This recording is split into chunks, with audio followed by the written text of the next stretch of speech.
ल है हजुर नमस्कार। यो जम्मा 1,35,00,000 मा हजुरलाई मैले यो एकदम चिटिक्क परेको राम्रो घर लिएर आएको छु। यो घर चाहिँ हजुरहरूले काठमाडौँ गोकर्णेश्वर नगरपालिका वडा नम्बर 8 मा पाउन सक्नुहुनेछ भने यो घर चाहिँ पिछालोभन्दा अगाडि बनेको हजुरले पाउन सक्नुहुनेछ भने बाटो चाहिँ 8 फिटको पाउन सक्नुहुनेछ। अब म तपाईँहरूलाई भित्र रुमको दृश्य देखाउन गइरहेछु।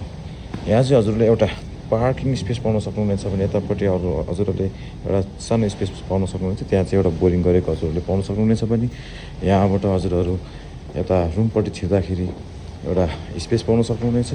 यो प्यासेज रहेको छ भने यहाँबाट यो फ्ल्याटमा छिर्नु छ त्यहाँ हजुरहरूले यता दाहिनेपट्टि एउटा यो टोइलेट बाथरुम पाउन सक्नुहुनेछ।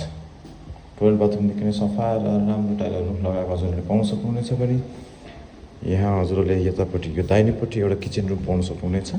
किचन रुम पनि निकै नै फराकिलो रहेको छ र किचन स्ल्याबमा पनि टाइल्सहरू लगाएको हजुरले पाउन सक्नुहुनेछ। यतापट्टि किचनबाट बाहिर पनि निस्किने स्पेस रहेको छ भने यतापट्टि हजुरहरूले यो दुईवटा बेडरुम पाउन सक्नुहुनेछ।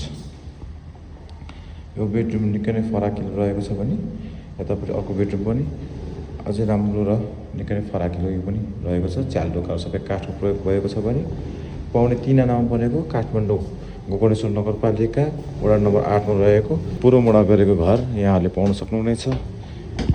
यहाँ अब म तपाईँलाई कौशीमा देखाउन गइरहेको छु। यो घरमा हजुरहरूले ढल पानी बत्ती सबै सुविधा पाउन सक्नुहुनेछ र यहाँ हजुरले देख्न सक्नुहुन्छ कौशी पनि निकै फराकिलो र सफा रहेको छ भने पिलरहरू चाहिँ 9x9 को रहेको छ।